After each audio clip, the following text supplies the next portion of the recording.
how you love me electric like you do. Love it how you love it. 안녕하세요. 드림 재활운동센터 원장 김은경입니다. 오늘은 제가 그 파킨슨 병에 대해서 간단하게 설명을 한번 드리고요. 단계별 증상에 대해서도 말씀을 한번 드려보겠습니다. 이 파킨슨을 진단받으신 지 얼마 되지 않으시는 분들은 이 병이 굉장히 생소하실 수도 있기 때문에 많이 알고 계시는 내용일 수도 있겠지만 제가 설명을 한번 드려보려고 하고요. 저도 그 희귀성 난치병을 한 15년 전쯤에 그 판정을 받았던 사람인데요. 그래서 10년 동안 대학병원을 다녔었고, 그 약 부작용이 저도 상당했었기 때문에 이 약을 내가 평생 먹어야 된다고 하는데 이거를 먹을 수 있을까라는 생각이 이제 10년이 좀 안 됐을 때부터 많이 들었었어요. 그래서 공부를 굉장히 많이 했었고 진짜 이것저것 노력을 많이 했었거든요. 이거는 또 나중에 그 제가 다시 한번 설명을 한번 또 드리겠지만 그래서 저는 어떤 병이든 내 노력하에 충분히 좋아질 수 있다라고 생각하는 사람이기 때문에 그 파킨슨이 있는 분들께서도 물론 쉽지 않은 병이긴 하지만요. 저는 충분히 내 노력하에서 호전이 될 수 있을 거라고 저는 믿고 있습니다. 그게 당장은 힘들겠지만 하루 이틀, 한 달, 두 달 노력한다고 뭐 그게 회복이 되진 않겠지만 저는 좀 그렇게 믿는 사람이기 때문에 어머니 아버지께서도 이 병을 그냥 손 놓고 있지 마시고 병원에만 의지하지 마시고 좀 내가 공부를 해서 나한테 맞는 뭐 운동법이나 나한테 맞는 식단이 어떤 게 있을까 계속 테스트를 해보시고 뭔가 계속 노력을 한번 해보셨으면 좋겠어요. 그러면 일단 파킨슨이 어떤 병이란 걸 아셔야 되니까 제가 설명을 한번 드리겠습니다. 파킨슨 병이라는 거는 뇌의 중뇌, 흑질의 퇴행성 변화를 얘기하는데 일반적으로 도파민은 이 행복 호르몬이라고 불리는 신경 전달 물질인데요. 이 신경 전달 물질의 신경세포의 숫자가 점점 줄어드는 신경 퇴행성 질환이라고 합니다. 우리 뇌에 도파민 신경세포가 수백만 개가 있는데요. 왼쪽 혹은 오른쪽 도파민 신경세포가 줄어들게 되면 그렇게 되면은 이제 그게 세월이 조금씩 지나가면서 발생을 하게 되는데 만약에 이제 왼쪽 도파민이 많이 망가지게 되면 보통은 이제 반대쪽에 행동 장애가 심해지는 편입니다. 지금 아래쪽에 있는 보이는 이 사진은 오른쪽 사진이 왼쪽의 사진보다 그 흑질의 퇴행성 변화로 인해서 도파민 색소가 왼쪽보다 오른쪽이 조금 더 줄어든 모습을 나타낸 거고요. 이 도파민 색소가 비이상적으로 줄어드는 원인을 아직 밝혀지진 않았는데 제가 겪었던 그 희귀성 난치병이라는 병도 원인이 확실히 밝혀지지 않았다. 그래서 평생 약을 먹어야 된다. 이런 병이었거든요. 근데 어떤 의사분의 말씀을 들어보면 이렇게 얘기하시더라고요. 정말 원인이 너무 많기 때문에 뭐 식습관 그리고 스트레스 우리가 보통 이제 원인이 밝혀지지 않는 게 스트레스를 많이 얘기를 하잖아요. 그 스트레스 그리고 뭐 여러 가지 본인에 맞는 뭐 어떤 상황들이 있겠습니다만 너무 원인이 다양하기 때문에 역설적이게도 원인을 밝히지 못한다라고 얘기한다고 하더라고요. 그래서 저는 어떻게 했었냐면 정말 건강할 수 있다는 모든 것들 다 한번 해보자라고 생각했던 것 같아요. 뭐 우리가 어릴 때부터 정말 많이 듣는 뭐 잠자는 습관들 10시 되면 잠이 들어서 아침 6시 되면 일어나는 정말 이런 간단하지만 너무나 중요한 것들부터 한번 도전을 해보자라고 생각을 했었던 것 같고요. 어쨌든 원인이 밝혀지지 않았기 때문에 더 힘든 병일 수도 있고 원인이 밝혀지지 않았기 때문에 내가 해볼 수 있는 것들은 더 많다고도 생각해 볼 수 있을 것 같습니다. 항상 긍정적으로 생각하시는 게 중요하시니까 그래서 이제 이 도파민 결핍과 파킨슨의 행동 장애의 연관성을 나타낸 그림인데요. 여기 보면은 도파민이 제대로 그 분비가 되시는 분들은 도파민의 자극을 받아서 이 바닥핵 그리고 그물체 여기서 통해서 이제 척추 안에 들어있는 척수라는 우리 뇌에 바로 연결돼서 우리 몸의 자율신경이나 운동신경을 관할하는 척수가 조절된 근육의 행동을 만들어내서 우리가 정상적인 보행이나 운동 등을 할 수 있는 건데, 그에 반해서 도파민이 되기 시작을 하면 이 척수를 통해서 근긴장도가 증가되기 때문에, 이렇게 되면 이제 이거를 파킨슨 병이다 이렇게 얘기를 한다는 그 표를 간단하게 이렇게 그려 놓은 거고요. 파킨슨의 단계별 증상을 보시면 1단계에서는 왼손이나 오른손 한쪽에서 증상이 나타나기 시작하고 내가 한쪽 손이 왜 이러지? 한쪽 다리가 왜 이러지? 이런 증상들이 나타나기 시작합니다. 그리고 2단계에서는 1단계를 거치고 짧게는 수개월, 그리고 보통은 한 2년 정도가 지나고 나면 반대쪽에서도 증상이 나타나기 시작합니다. 3단계에서는 이런 증상 양쪽 팔다리에서 모두 나타나기 시작하는 게 조금 이제 두드러지게 심해지는 편이고요. 균형 유지가 어려운 게 느껴지시고, 이때 균형 유지가 어려우신 게 앞을 향해서 걸으시는 것보다는 뒤로 걸으시는 게 훨씬 더 힘들어지시고, 또 앞보다는 또 옆으로 걷는 게 힘들어지시는 편이세요. 그래서 이제 보행에 장애가 조금씩 나타나는 편입니다.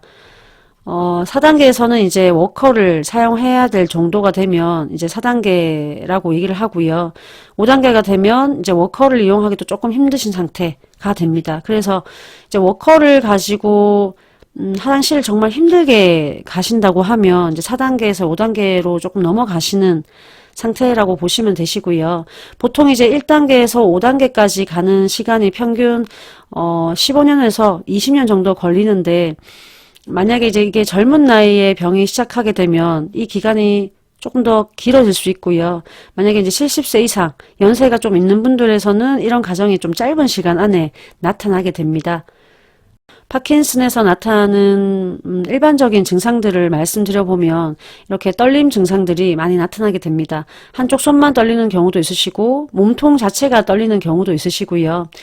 이렇게 떨림이 나타나게 되고, 나는 표정을 지으려고 노력하지만 표정이 자꾸만 다른 분들은 표정이 없다, 무표정이다, 이런 말을 좀 듣게 되시고요. 아무래도 상체가 이제 이렇게 구부려지는 경우가 많이 생기시는데, 이거는 이제 복근의 힘이 점점 떨어지시기 때문에 인 경우도 있습니다. 그래서 복근 운동을 많이 하시는 분들 같은 경우에는 상체가 숙여지는 경우가 거의 없는 분들도 많이 제가 볼 수 있고요. 그리고 아무래도 상체가 숙여지다 보니까 등 쪽에 경직이 많이 생기시는 편이세요. 그리고 다리보다는 손에서 떨림이 훨씬 더 많이 나타나시는 편이시고, 문제가 되는 한쪽 팔에 흔드는 동작들이 거의 나타나지 않게 되는, 그러니까 한쪽 팔은 잘 흔들면서 걸으시는데 한쪽 팔은 거의 흔들지 않게 되는 그런 증상들이 초기에도 많이 나타나게 됩니다. 약간 고정된 고관절과 무릎이라고 이제 보시면 되는데, 이거는 왜 이렇게 되시냐 하면 발끝을 들어 올리는, 그러니까 족배굴곡이라고 얘기를 하는데, 이 족배굴곡이 나타나지가 않기 때문에 자꾸만 다리 뒤쪽이 경직되는 현상이 나타날 수 있습니다. 그리고 뒤쪽이 경직되다 보면, 이거는 일반 분들도 마찬가지신데요. 병이 없는 분들도 뒤쪽이 많이 경직되다 보면 보폭이 자꾸 짧아지세요. 그러니까 연세가 많은 분들, 우리가 이렇게 거리를 걸을 때 연세 많은 분들 뵈면 상체가 숙여지고 보폭이 짧아지는 경우를 연세가 많은 분들한테 파킨슨이 없으시더라도 볼 수 있거든요. 그래서 이 뒤쪽이 짧아지지 않도록 뒤쪽 햄스트링 스트레칭 하시는 게 굉장히 중요하시고, 발끝을 끌고 걷지 않도록 발끝을 당기면서 족배 굴곡 시킨다고 하는데, 그건 제가 요 위쪽에다가 링크를 하나 남겨놓겠습니다. 족배 굴곡을 해결할 수 있는 운동 방법에 대해서 아주 기초적으로 운동하실 수 있는 방법을 올려놓을 거니까 나중에 참고 한번 해보시고요. 이렇게 발을 끌어당길 수 있는 근육은 요 앞쪽에 있거든요. 보통 이제 앞정강근이라고 하는데, 이 앞정강근인 티비아리스 엔티리어를 많이 운동을 좀 하실 필요가 있습니다. 운동 증상을 자세하게 말씀드리면, 떨림은 보통 가만히 있을 때 초당 4회에서 6회 정도로 떨리게 되고요. 턱이나 팔다리, 그리고 보통 이제 몸의 끝부분에서 주로 발생을 하는데 몸통에서 발생하는 경우도 있습니다. 그리고 강직, 근육의 굳어짐이 생기게 되고 얼굴 표정 없어짐, 그리고 소동증, 동작이 느려지고 걸을 때 한쪽 팔에서 움직임이 줄어들게 되고요.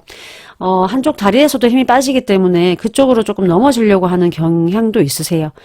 자세 이상은 균형 잡는 능력이 크게 떨어지게 되기 때문에 운동을 하실 때는 조금 강한 운동도 필요하시고 균형을 잡으면서 운동을 하려는 거를 계속 조금 신경 쓰시면서 운동을 하셔야 됩니다.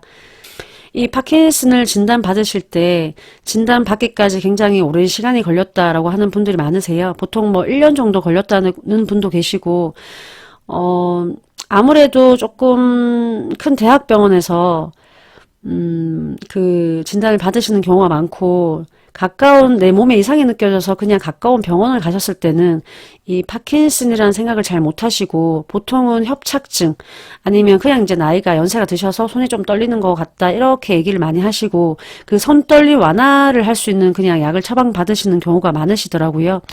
한두 달 정도 약을 드셔보시다가 호전이 없을 때는 조금 빨리 대학병원을 가셔서 진단을 받아보시는 것도 필요할 것 같습니다. 이 대학병원을 가면 보통 이제 이런 약간의 어려운 병이신 분들이 많이 오시기 때문에 검사를 해보기 전에도 벌써 자세를 보고 벌써 그 파킨슨이신 것 같다라고 얘기하는 경우도 많으시더라고요.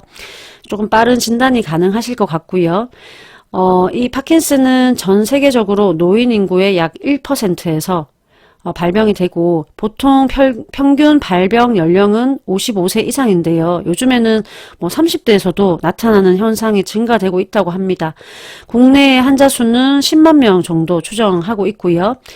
검사 방법은 뇌 도파민 펫CT를 이제 찍는데 여기 보시면은 요거는 정상적인 펫CT일 때 나타나는 형상이고 파킨슨 병이 있으실 때는 이렇게 그 바나나 모양처럼 생긴 요 아래쪽 부분에서 그 도파민이 발견이 되지 않는 모양이 나타나게 됩니다. 요 아래쪽까지 이제 이렇게 도파민 신경세포가 나타나야 되는데 이게 조금 이제 없어지는 모양이 좀 보이시죠? 그래서 요 모양 보고 이제 바나나 모양처럼 이렇게 길어져야 되는데 이렇게 약간 강낭콩 모양처럼 짧아진다고 얘기를 합니다. 그래서 이 펫CT를 찍어보면 도파민 신경세포에서 나오는 신호가 약해지기도 하고 요 지금처럼 이렇게 색깔이 변하기도 하고요. 모양도 망가지게 됩니다. MRI를 통해서는 예전에는 MRI로는 파킨슨 병을 진단하지 못했는데 요즘에는 MRI로도 신경세포의 변화를 미리 알아낼 수도 있다고 하긴 하는데요. 대부분 저희 센터에 방문하시는 분들 보면은 거의 이제 펫CT를 찍으시더라고요. 일상생활에서 볼 수 있는 파킨슨의 전조 증상에 대해서는 가장 대표적인 게 렘 수면 행동 장애가 있을 거고요. 이 외에는 하지불안 증후군이나 수면 무호흡증 같은 경우에도 아주 오랜 기간 방치되었을 때 파킨슨으로 발병할 수 있다고 합니다. 이런 걸 보면 잠이 또 얼마나 중요한지를 알 수 있는데요. 우리가 하지불안 증후군이나 수면 무호흡증 같은 경우에도 다 자면서 일어나는 일이고 우리 뇌가 깨끗하게 청소가 되는 게 이게 그 발견된 지가 한 3년, 3, 4년 정도밖에 안 됐다고 하는데 우리가 깊은 수면에 빠졌을 때 그러니까 잠을 한마디로 잘 잤을 때요. 뇌에 쌓여있는 나쁜 찌꺼기들을 많이 청소를 해준다고 해요. 근데 잠을 제대로 못 자고 깊은 잠을 들지 못하면 그게 아주 오랜 세월 동안 쌓이고 쌓이다가 뇌에 문제가 생기는 경우가 많은 것 같습니다. 그래서 지금부터라도 이제 수면을 잘 하실 수 있도록 하셔야 되는데 그 수면을 잘 할 수 있도록 하는 방법 중에 가장 중요한 건 사실 식사를 깨끗한 음식으로 잘 하시고 그리고 낮에 많이 움직이시는 거예요. 그게 힘드시더라도 꼭 지키셔야 되고 그리고 이제 가장 대표적인 걸 다시 말씀드리면 렘 수면 행동 장애를 꼽을 수 있는데 이거는 잠꼬대를 심하게 한다거나 아니면 자면서 팔다리를 정말 격하게 많이 움직이시는 분들 그리고 아까도 말씀드렸지만 수면 무호흡증 있는 분들에게서 파킨슨 병의 발병률이 높습니다. 전 세계적으로는 임상 연구를 한 결과 렘 수면 행동 장애가 있는 분들을 오랜 시간 추적 관찰했을 때 상당히 높은 비율로 신경 퇴행성 질환이 나타나는 것을 볼 수 있는데 렘 수면 행동 장애가 5년 정도 이어지고 나면 한 40% 정도에서 파킨슨으로 악화되는 경우가 발생한다고 합니다. 그래서 잠이 보약이고 스트레스가 만병의 근원이라는 이 말이 너무 많이 들어서 무감각할 정도지만 어떤 질병이 있으시든 반드시 이거를 꼭 해결을 하셔야 된다고 저는 생각을 하고요. 파킨슨에서 도파민이 분비되지 않는 게 가장 큰 문제이기 때문에 도파민 분비가 그래도 조금 잘 되게 하려면 어떻게 해야 되는지를 생각해 볼 필요가 있는데요.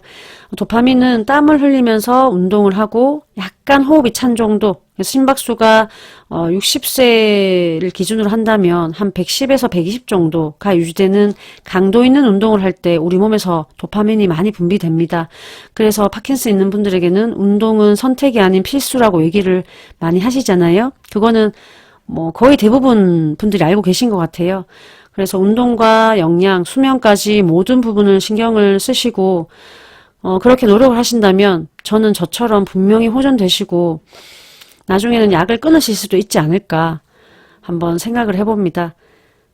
병의 진행을 저는 분명히 노력 여하에 따라서 충분히 늦출 수 있다고 생각하기 때문에 항상 힘내시고 화이팅 하셨으면 좋겠습니다. 오늘은 여기까지 말씀드리겠습니다. 감사합니다.